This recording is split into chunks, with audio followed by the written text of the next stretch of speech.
Hey everybody, welcome back. My name is Elise, and this is 10 to Life, where we talk all things true crime. If you're brand new stopping by for the first time, welcome. I hope you enjoy today's case coverage, and if you are a returning 10 to Lifer, welcome back. Today we're back, and we are back with a truly heartbreaking case. This case literally just happened, unfortunately over Mother's Day weekend, and more specifically, the late night and early morning leading into Mother's Day.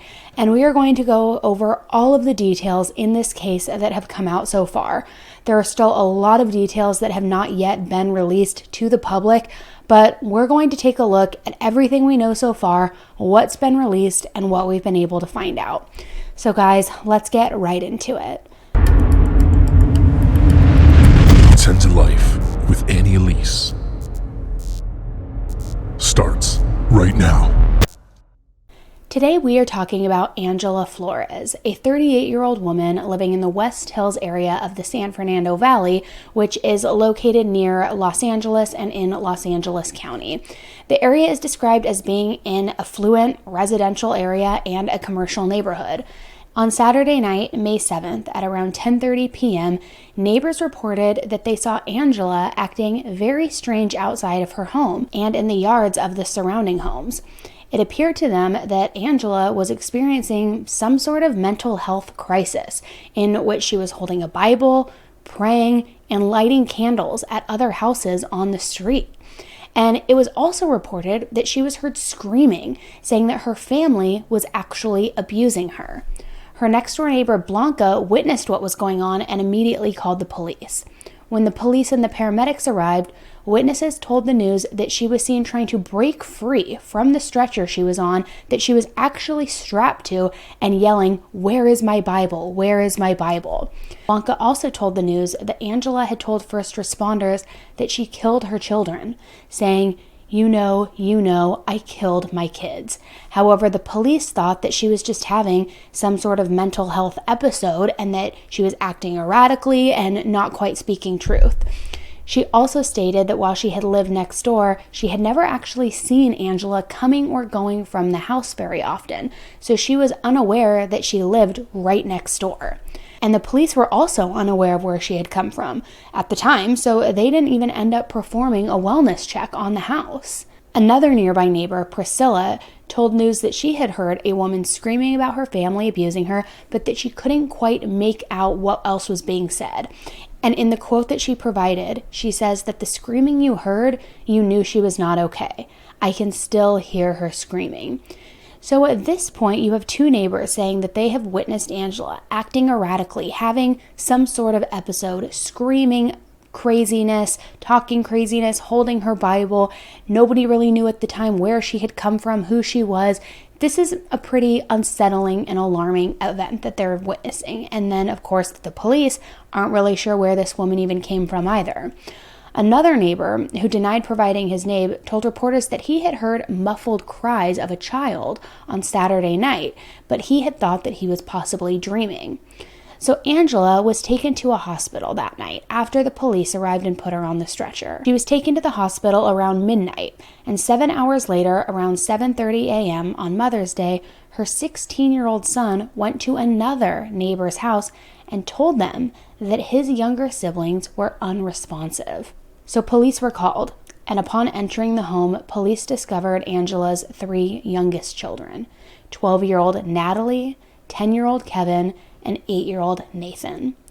The cause of death for the three children, or possible motive, I should say, for the crime has not yet been released. It was reported, though, that the victims suffered signs of trauma. However, the authorities are still waiting for autopsy results to determine what exactly happened to these three kids.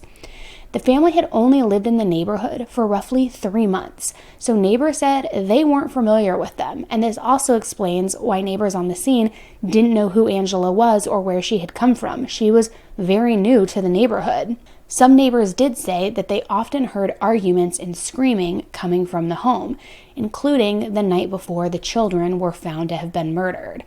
Another neighbor said that he saw the family riding bicycles together and that they looked like a nice, normal family and normal people, and they lived in one of those nice-looking houses on the block.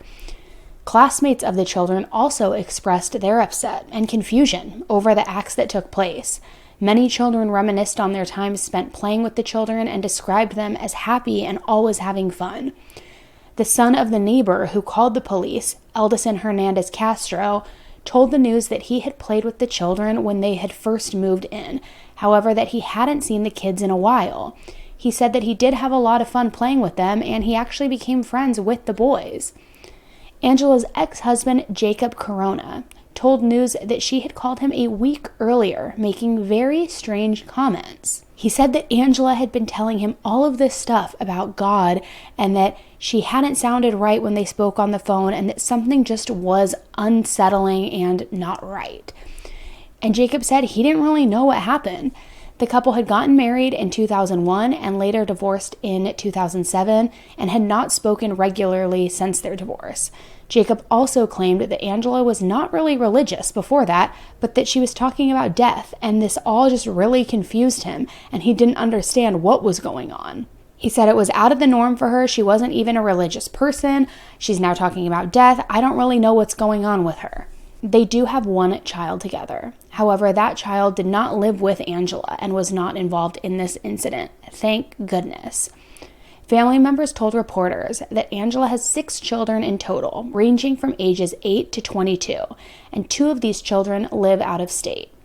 Now, Angela had described herself as a digital creator on Facebook, which I describe myself as a digital creator as well, so no shame in that. I don't know what she was creating. We're trying to do a little bit of a deep dive there to figure out what's going on.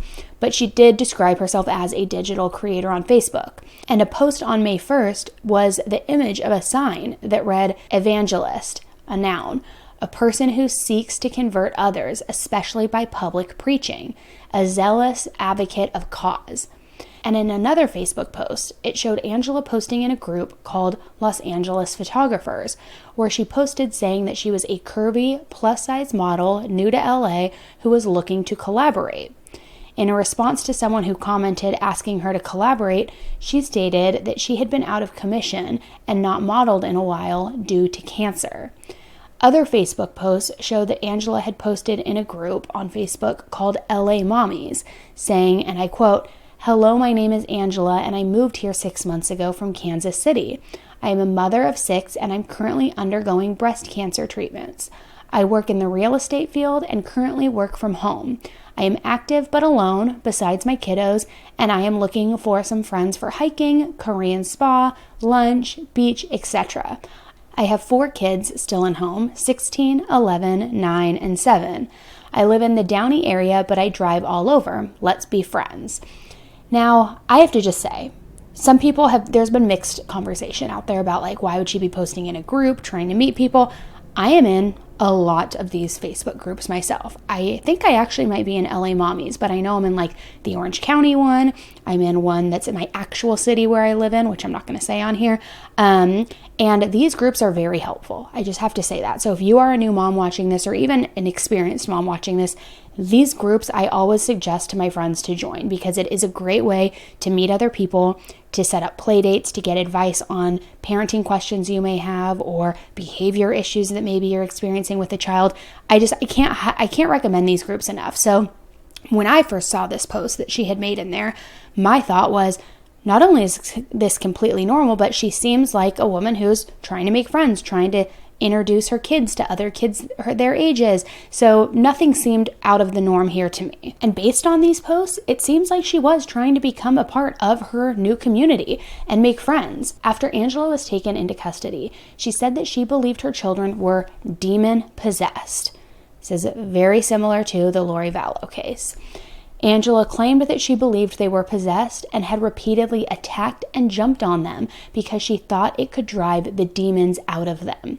She also admitted to law enforcement that she had killed the 3 children with the help of her 16-year-old son. Now let me just repeat that. She admitted to killing her 3 children, and she says that her 16-year-old son helped her. At first, it was unknown exactly what the relationship was between Angela and her 16-year-old. However, it now has been revealed that it is her son from a previous marriage. LAPD Deputy Chief Alan Hamilton stated that the role of another child in these killings, such as these, is very, very rare. And a forensic psychologist has actually examined around 80 women who have killed their children in the past in similar cases, and said that while these are cases of parents committing these crimes together, another child's involvement is another phenomenon. And that is a direct quote. Another child's involvement is another phenomenon. He further stated that parents have extraordinary influence over their children, and that situations can turn very dangerous if the parent's mental state starts to decline. He stated that a mother may develop psychosis and a son might actually buy into it. And something that really stuck out to me is that her ex-husband reported her as not being religious at all before, yet neighbors had reported not seeing her often, not seeing the kids very often, and then that night she was out there with a Bible screaming. So it makes me very curious to know what was going on inside that house. And like I mentioned earlier, she was posting in these Facebook groups, looking to meet people and make connections in her new neighborhood. So what exactly happened that made her snap and commit such a brutal crime against her own children? Also, what kind of manipulation was going on that led her 16-year-old son to assist her in these brutal killings of his 3 siblings? It makes me wonder if maybe, too, he was also suffering from some sort of mental illness or had potentially been manipulated by his mother into believing that his younger siblings were possessed. Going back just really quickly again to the Lori Vallow case, she allegedly had convinced her brother that the kids were possessed. Chad Daybell had convinced her, I believe, that they were possessed. So perhaps he bought into it as well. I'm not sure yet. We're still waiting on so many details. It's hard enough to wrap your head around why a mother would do this to her own children, but then to have one of your other kids help you is just, it adds an entire different level of sick and twisted and heartbreak to this entire thing. The last thing that these poor kids saw before their lives were taken was the face of their mother and their older brother. 2 people who they would expect to protect them and love them, and 2 people who they trusted and loved, and just doing this to them. Angela was charged with 3 counts of murder on Tuesday, May 10th, and is being held in Van Nuys jail with bail set at $6 million.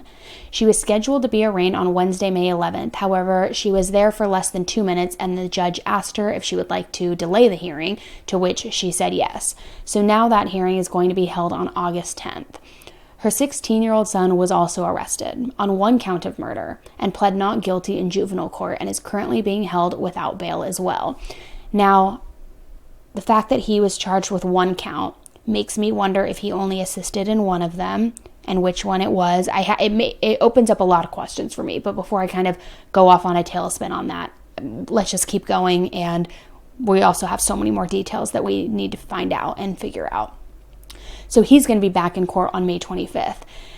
It's just crazy to me that this woman murdered her 3 children on Mother's Day, and she still gets a bail amount set. Albeit $6 million, the fact that she still gets bail and still has other children out there, and she had a minor son assist with this, and now he has no bail, it just, once again, to me, shows that there's something skewed in the justice system. How does she get a $6 million bail after killing her 3 children, allegedly, but her son, who's only getting 1 count and is a minor and who is potentially had been manipulated by her, he's being held without bail and can't get out, and he's a juvenile? It just does not equate. I'm also very curious as to what evidence shows her son's involvement in the killings. Again, because there was that 1 count, it makes me wonder if he was involved with all 3. And aside from what she has already told law enforcement, I'll be interested to see what further details and evidence comes out regarding his exact involvement. Additionally, what he was doing for those 7 hours between when his mom was taken to the hospital, when the police arrived at the neighborhood, and when he went next door to ask the neighbors for help.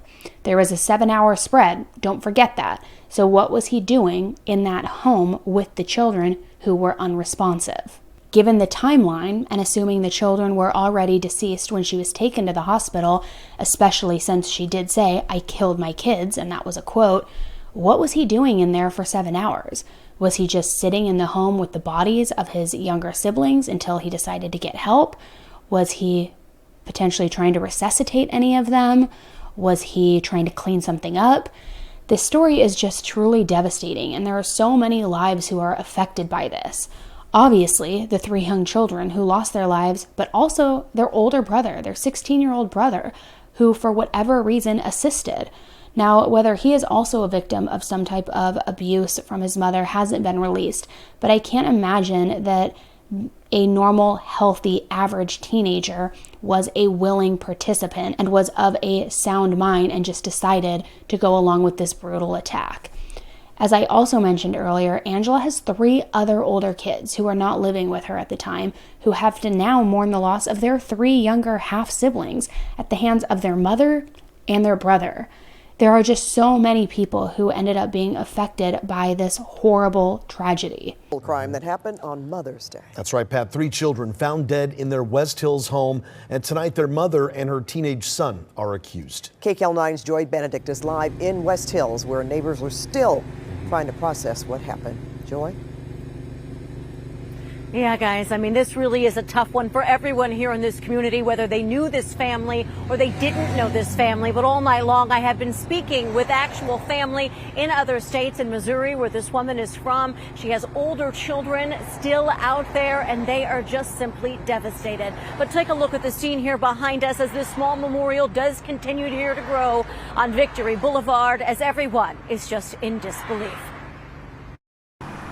There was a somber feel in this West Hills community as a once lively home was dark and the fence outside lined with love for 3 young lives lost. Sorry for the kids, and that'll be it. Veronica Avina has a son at the same school as 2 of the children. She says he had a lot of questions after the school sent out an email this afternoon. He just asked me what had happened. I just told him that the mom, that she had done something to them and they were no longer here. The 2 boys attended Ivy Charter.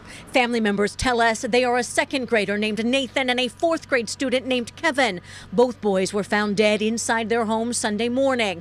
Their 12-year-old sister, Natalie, also died. Police say it was at the hands of their mother, Angela Flores. And investigators say her 16-year-old son also helped in the death of at least one of the children. Mom, we love the kids. We protect the kids. We are the superwomen, and this is very hard. Blanca Hernandez lives next door. She was home Saturday night when Flores began acting erratically in her front lawn. She says she called 911 and Flores was taken to the hospital for mental health reasons, but she didn't realize she was her neighbor. I never saw her, and if she lived here or if she lived there, I never saw her. 7 hours later, the 16-year-old son went to another neighbor's home to say his brothers and sister were unresponsive. And that's when police found them dead inside. I feel terrible and devastated and a bit of an anger in me right now. And although neighbors say the children hadn't been here long, those who knew them are making it clear they will be missed. We talked a lot and actually had a lot of fun with them, and that's when we became friends. And people who did know these 3 children say they laughed all the time and had a good time, and they could be seen out here in the yard just having fun and doing what kids do. Now, as for Flores, right now she is being held on $6 million bond. She's been arrested on 3 counts of murder. Her 16-year-old son arrested on 1 count of murder. No bond held at juvenile hall. Guys. I'm really curious to know what your thoughts are on this. Do you think that this case is similar or indicative of behavior such as Lori Vallow or Matt Coleman from Santa Barbara, where these people really truly do believe, in their words, that their children are demons or zombies or whatever it is, possessed, and so they're trying to save the family? Or do you think that there's something else layered in there, and that is an excuse or a justification for what they did to their kids to kill them or get rid of them? I have so many questions, so I'm curious to know what your thoughts are. As I said, not a lot of details have been released yet in this case publicly, particularly because of the sensitive nature and because of the amount of minors and children involved. But I'm continuing to dig. I've got people on my team who are great at this too and sourcing information, who are also digging. And so I'm sure that we're going to learn more information very soon, especially once we get our hands on the arrest affidavit for both Angela and for her son. that's going to have a lot of details carried in it. So as soon as I know more, I will let you guys know. If you want to stay updated of this case and the updates that go along with it, make sure that you subscribe to the channel if you haven't done so already. That way you will be notified when I post updates regarding this case. Thanks so much for tuning in with me today, guys. I hope you enjoyed the coverage. Please let me know what your thoughts are below, and we will get the conversation going in the comment section. All right, guys, until the next case, stay safe. Bye.